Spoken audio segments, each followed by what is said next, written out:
Hi everybody! I know it's been a really long time since I posted a video and I want to apologize for that. I've been traveling, I moved countries, I've been getting a ton of new work, so I've just been really busy and I haven't really had time to make these videos, but I really want to get started posting again because I saw that in the past few months I've jumped about 200 subscribers and I'm really thankful for that. Thank you to everybody who's subscribed to my channel recently.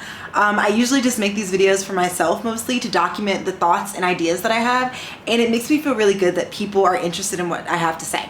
So my first video back is going to be on one of my most popular videos, which is the How I Got a Scholarship to Study in China video.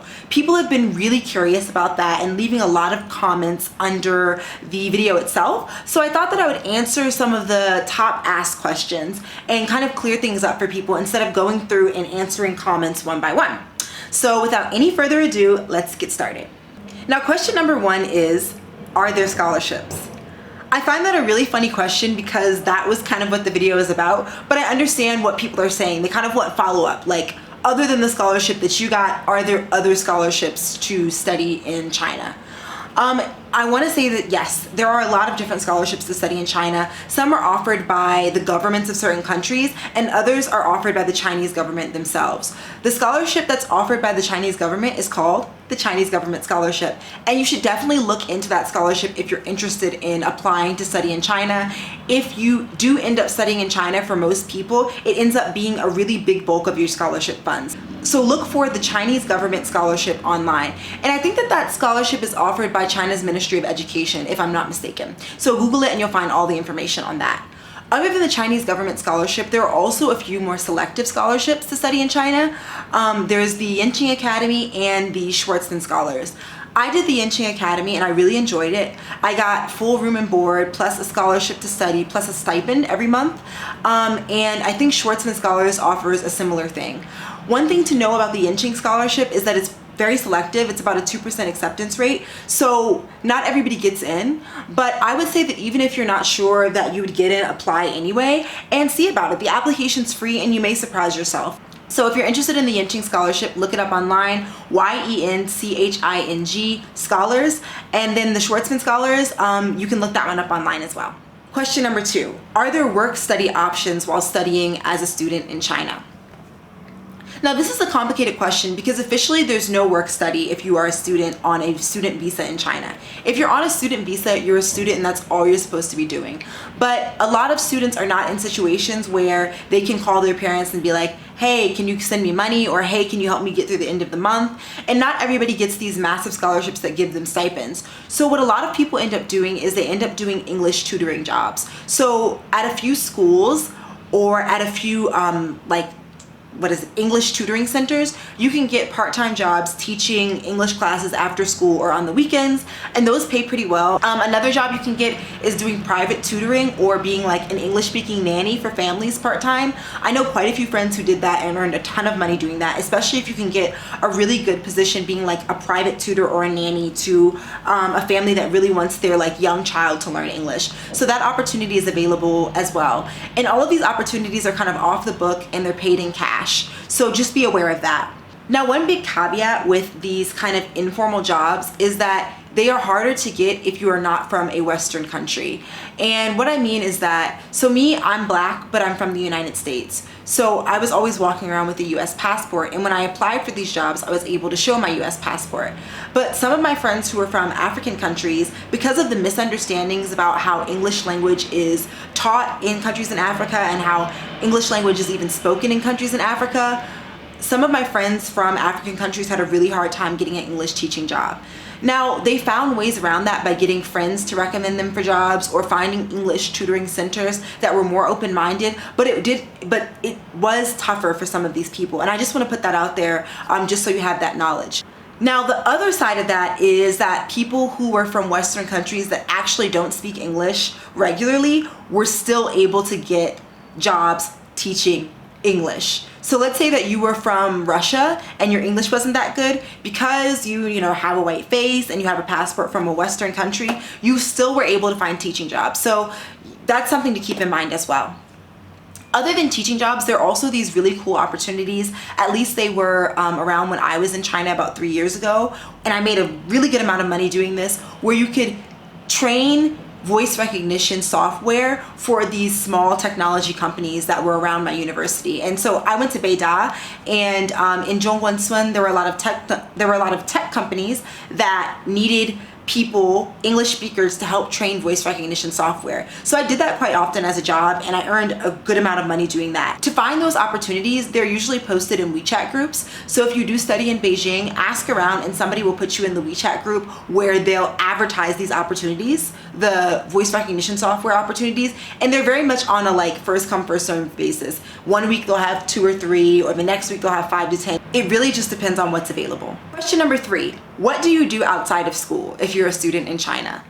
So I will say that there is a ton of things for you to do other than your studies if you are a student studying in China. Number 1, for all of the breaks, at Chinese universities, you get relatively long breaks, especially for the Chinese New Year or Chunjie. You get a really long break. So you can use that time to travel. Some people do homestays. Some people, I have a friend that did this one really interesting opportunity where she stayed in the home of some people in this village during Chunjie and celebrated with them. There's just a ton of things for you to do, especially as they relate to travel. Especially if you like traveling in East Asia. I know a lot of kids who during their breaks would go, and this isn't just for foreign students, it's also for Chinese students, that would go to Korea, Japan, Vietnam, because tickets to those countries from China, especially Beijing, are super cheap. So there's lots of travel to be done. Other than travel in terms of extracurriculars, oh my God. At Chinese universities, like, extracurriculars are taken so seriously by students there.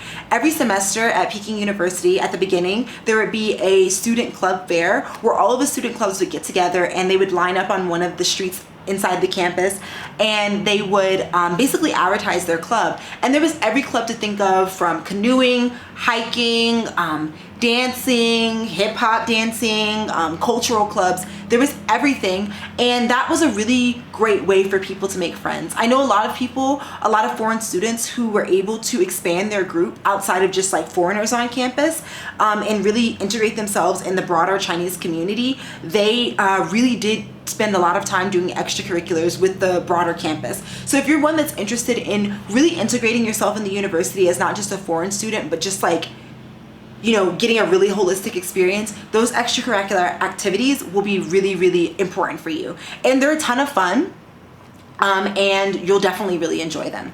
Other than like clubs and stuff, if you like partying or going out, you'll definitely find time for that as well. There's a wealth of things to do, and I will say that I felt like my life outside of school when I was in China was extremely fruitful. Question number 4, do you have to speak Chinese to study at a university in China? No. The answer to that is no. In certain programs, you don't have to speak any Chinese at all to study. And those programs are still really good, and they're still, extremely fruitful. But I would say even if you're choosing a program that does not require Chinese language, before you come to China, try to learn a little bit of Chinese. It'll make your experience a ton easier and a lot better. So for me, I came to China having had like 5 years of Chinese study under my belt, and it made it easier immediately for me to navigate, like for me to take cabs, for me to take certain apps. Like, China is just not a country that like caters to English that much. Like, all of the apps are in Chinese and stuff. So knowing Chinese writing and reading and speaking will be super important. I know people think that like you'll land in Beijing, for example, and like everybody speaks English. That's just not the case. In cities like Shanghai though, it is a little bit easier to get around, but it still makes sense to know Chinese in order to just like have access to like a wider range of things. Otherwise, you'll be held captive by your inability to speak Chinese. So even though it's not required for all programs, try to learn a little before you come. Another question that people ask me is what kind of programs are offered to study in China and what university should I go to? Now, that is really hard for me to answer because I applied to one university and I got in. I applied to Peking University and I got in, and I really wanted to go there, and I knew that I wanted to study law, and everything was really figured out for me. So I didn't do a lot of research on that end. But I will say that I will tell you what I do know. If you're going to China to, for example, study Chinese language, I would not recommend actually studying at studying at a university in Beijing or any of the major Chinese cities in the north, because I find that people there speak English a lot, and it's really easy, not easy, but you can get by for years and years not learning adequate Chinese. And people that I know that speak Chinese really well are those who have studied Chinese outside of China's major cities or China's bigger cities in the north. So one place that people go to study Chinese is Yunnan. It's a really great place. People don't actually speak English as much as they do in Beijing, so it's a really great place to practice your Chinese. People there speak a lot slower, and the accent isn't as thick as in Beijing. So you find it easier to kind of learn and practice and just develop your Chinese language speaking skills. So if you're trying to learn Chinese, do not study in one of the major cities. The next question I get is, are there jobs after graduation and can you get internship opportunities? So I'm gonna start with internship opportunities. I was able to get an internship after my first year of study, and the way that I did that was I really kept my ear to the ground. So from my department, there would be emails sent out periodically about different opportunities, and I would always make sure to apply if I was interested in something. So I really stayed on top of that. Other ways that I've heard of people getting internships is through friends. Like if you have friends that work at certain companies, or if you're just out and about in the city and you meet people, you can definitely access those networks for opportunities. And also don't forget about LinkedIn. What a lot of people don't know is that people use LinkedIn in China, and especially companies that are looking to recruit foreigners, they will post opportunities like China-based opportunities on LinkedIn. So also use LinkedIn as a resource. And if you are a student and you decide to be an intern, if you have a student visa and you then intern in China, it's a lot easier than if you're coming from abroad and then you intern. Coming from abroad without a student visa. I think the process for me on my student visa to get like an internship visa was really, really easy. Like it didn't even take that much time. And it was like something like, it was like, of all the bureaucratic visa stuff that I've been through in my experiences in China, that was one of the easiest, having had my student visa. The student visa in China is bomb, by the way. It's like the best visa you can have. Anyway, okay, so aside from internships, getting jobs after graduation.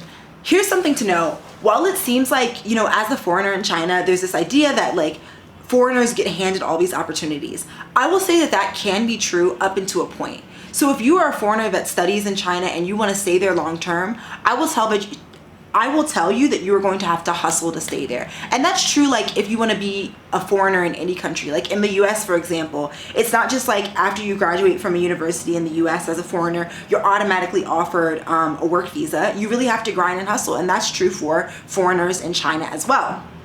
So what happens with a lot of people is that they don't start searching for jobs soon enough. So I would say the second semester that you're about to leave university, maybe like at the very beginning, you should start searching for jobs. Look on websites like LinkedIn, once again, access your networks, talk to your department heads, talk to the people in your department, get them to recommend you for opportunities or point you in the right direction. And then I'll also say if you want to snag a job after graduation, you should be very careful about the degree you choose. A few years ago, and I'm not gonna like speak to this like a bunch because I forget, it was such a big deal in my life like a few years ago, but now it's not. But so a few years ago, the Chinese government decided that they were going to be more restrictive about which foreigners they granted visas. It used to be if you were a foreigner that got a degree at a Chinese university, like you could pretty easily get a work visa, but they changed their regulations and basically said that they were gonna start classifying foreigners. So you get like an A grade, a B grade, or a C grade, and I think A was the highest. And you're given that grade determined by what you studied and what universities you studied at. So for example, I had friends that graduated with economics degrees, foreigners that graduated with economics degrees from a Chinese university, a master's degree, and they were able to get jobs, but they weren't able to issue visas because at that time the government was kind of like, well, how do you justify a foreigner with an economics degree at your company? Like, we have a lot of Chinese students that can do that same function with economics degrees. Like we have enough of those, we don't need that. So they are becoming very selective. And if you're planning on living long-term in China and getting a job after graduation, you have to think about that when you get your degree. So for me, I studied law and I ended up getting a law degree, and my company was able to justify me getting a work visa because they said, okay, this is a foreigner who studied law in China and she's able to offer her insights on that basis. So we would like to give her a work visa. And that's how I was able to get a visa. Other people that I know that have gotten work visas quite easily in China have study things like medicine, and study things that are related to the sciences. So keep that in mind. I would say that if you're going to China to study economics or political science, you're going to find it a lot harder, even if you do a master's degree at a top university, to find a degree right after graduation. It's not impossible, but it will be harder for you from my experience. The next question that I get, which is really good, is how do I apply to a university in China? Now, once again, this is the topic that I can't like talk about at length because I went on the Yenching scholarship website and I applied, and that's how I got in, and they did a lot of the kind of bureaucratic stuff for us along the way.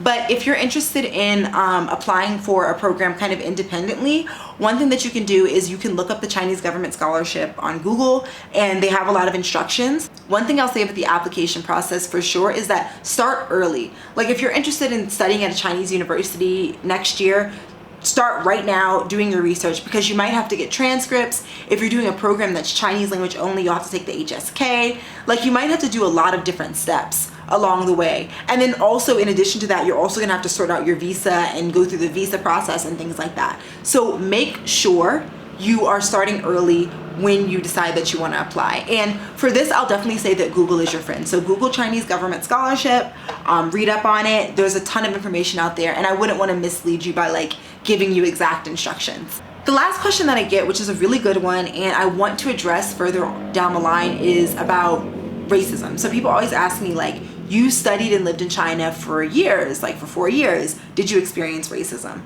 That's a subject that I really do want to get into, and I have a very nuanced answer to that, and I actually want to address that topic while bringing some of my other friends who are Black people that have studied in China. Like I want to have like a forum discussion. So that is a question that I'm going to answer, but that deserves a whole video on its own, and I'm going to hold off on that for now.